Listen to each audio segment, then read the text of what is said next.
there, if you are new to my channel, I am Asta Bajaj. I appeared for NEET UG 2021 and scored 596 marks. The reason behind starting this YouTube channel is I want my juniors to learn from my mistakes. So today's video is going to be about the habits which you need to inculcate if you are going to start preparing for NEET. तो ये छोटी छोटी चीज़ें जो मैं mention करूँगी पर इनका इंपॉर्टेंस होता है काफ़ी ज़्यादा, है ना। आप जब प्रिपेयर करना स्टार्ट करोगे तब आप नोटिस करोगे कि इनका काफ़ी इंपॉर्टेंस है आपका टाइम सेव करने में, है ना। तो लेट्स गेट स्टार्टेड। तो पॉइंट नंबर 1 ये है, do not snooze your alarm. हम स्कूल डेज में टाइम के ऊपर ट्रैक नहीं रखते हैं ना, हमारे लिए 10 मिनट्स 15 मिनट्स इंपॉर्टेंट नहीं होता, हाफ एन आवर 1 आवर भी इंपॉर्टेंट नहीं होता। बट हम जब नीट के लिए प्रिपेयर करना स्टार्ट करते हैं और जब सीरियस मोड में प्रिपेयर कर रहे होते हैं तब हमारे लिए 5 मिनट्स का भी बहुत इंपॉर्टेंस है ना। तो अलार्म स्नूज करने से ऑब्वियस बात है टाइम वेस्ट होता है ना। तो आपको वो नहीं करना, ये हैबिट गिव अप कर देना है बिल्कुल। अलार्म स्नूज करना ही नहीं है ना, एक ही अलार्म पे उठ जाना है।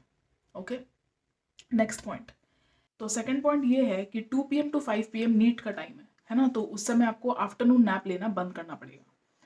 अगर आफ्टरनून नैप लेने की आदत है आपको तो आप क्या करो, हाफ एन आवर या 1 आवर जो भी लेते हो उसको आप नाइट स्लीप में ही इंक्लूड कर दो, ठीक है। ताकि 2 PM टू 5 PM आप सिर्फ क्वेश्चन प्रैक्टिस करो और आपका माइंड एक्टिव रहे और 2 सालों में या 1 ईयर में उस तरह से ट्रेन हो जाए दिमाग कि 2 PM टू 5 PM आपको नींद ना आए, है ना। आप अफोर्ड नहीं कर सकते हो कि आपको नीट के दिन जो आपका एग्जाम डे होने वाला है, मेन जो डे होने वाला है जिसके लिए आप प्रिपेयर कर रहे हो, उस दिन आपको नींद आए, ऐसा तो आप नहीं कर सकते ना।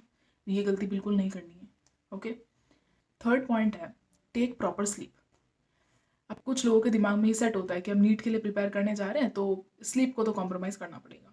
ऐसा कुछ भी नहीं है, ठीक है। Your body is a machine, a living machine. तो अगर बॉडी से काम करवाना है तो उसको प्रॉपर रेस्ट देना भी ज़रूरी है ना। आइडियली 6 to 8 आवर्स सोना परफेक्ट है। 6 to 8 आवर्स में से आप कुछ भी अपना फिक्स कर लो, डेली उतने ही घंटे सोने रात को, डेली उतने ही घंटे आप सोओगे रात को, ठीक है ना। जैसे ऐसा नहीं कि कभी 5 आवर्स सो रहे हो कभी 7 आवर्स सो रहे हो, ऐसा नहीं। फिक्स कर लो कि हाँ मैं 7 घंटे ही हर दिन सोऊंगी, ठीक है। तो उससे क्या होगा कि आप नेक्स्ट डे प्रोडक्टिव फील करोगे। अपना एक बायोलॉजिकल एक क्लॉक एक सेट कर लो, है ना। आप इस चीज़ के बारे में पढ़ोगे भी एनसीईआरटी में।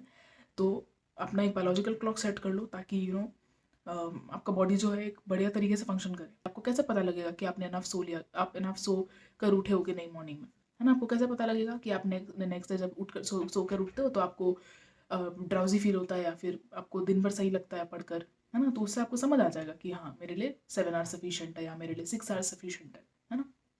ओके, फोर्थ पॉइंट ये है कि कंप्लेनिंग नेचर नहीं रखना। अब अगर आपके होम टाउन में कोचिंग नहीं है तो ऑफकोर्स आपको कहीं और जाना पड़ेगा, है ना, कोचिंग करने के लिए। तो जो लोग ऑनलाइन क्लास करने वाले हैं घर पर ही रहकर वो ये पॉइंट स्किप कर सकते हैं। तो कंप्लेनिंग नेचर का मतलब ये है कि जैसे हॉस्टल वालों ने मान लीजिए खाना अच्छा नहीं दिया तो आप घर पे फ़ोन करके बता रहे हो कि खाना अच्छा नहीं था, या फिर ये छोटी छोटी चीज़ें, छोटी छोटी बातों के लिए घर पे फ़ोन कर रहे हो, तो ये क्या होगा, इससे आपका टाइम वेस्ट होगा। आप उसी जगह पर मान लीजिए आप खुद मतलब मैनेज करना सीखो कि आप हॉस्टल से बाहर निकलो, वहाँ पर बहुत सारे फ्रूट्स वाले होंगे, बहुत सारे वेजिटेबल वाले होंगे, है ना, जूस वाले भी होते हैं वहाँ पर। आप उनसे कुछ भी खरीद लो और कुछ हेल्दी खा लो, रादर देन मम्मी को और पापा को बताना। आप ये कर सकते हो कि आप खुद ही मैनेज कर लो सिचुएशन को, है ना। और अगर आप किसी ऐसे स्टेट से हो जहाँ पर टेम्परेचर बहुत ज़्यादा नहीं है समर्स में, तो कोटा में क्या है, टेम्परेचर बहुत ज़्यादा है। अगर आप कोटा जाते हो तो आप ये प्रॉब्लम फेस कर सकते हो कि वहाँ पर टेम्परेचर समर्स में एक्सट्रीम होती है ना। वो इनिशियल डेज के लिए होता है या फिर कुछ फ्यू वीक्स आप फील करोगे कि यार यहाँ पर बहुत गर्मी है, या फिर ऐसा कुछ आप फील करोगे, नहीं भी फील कर सकते हो, सबका अलग अलग होता है। तो अगर आप ये फील करते भी हो कि वहाँ पर बहुत गर्मी है तो कोई बात नहीं, आप 2-3 वीक्स खुद को देना, आप अपने आप एडजस्ट हो जाओगे। थोड़ा टाइम लगता है, हम कहीं नई जगह पर जाते हैं तो थोड़ा सा टाइम लगता है ना। तो खुद को टाइम देना, अपने आप एडजस्ट हो जाओगे। फिफ्थ पॉइंट है ईट हेल्दी फूड। अब मैं इसमें ज़्यादा इलाबोरेट नहीं करने वाली, आपको हेल्दी खाना है। सिक्स्थ पॉइंट है कि जो भी क्लास में कंटेंट पढ़ाया गया उसको डेली के डेली रिवाइज करना, घर पर आकर या हॉस्टल पर आकर। कुछ भी कंटेंट जो क्लास में पढ़ाया गया, कोई भी नोट्स बनवाया गया क्लास में या फिर कुछ भी क्वेश्चंस करवाए सर ने, तो उनको आपको रिवाइज करना है हॉस्टल वापस आकर, है ना।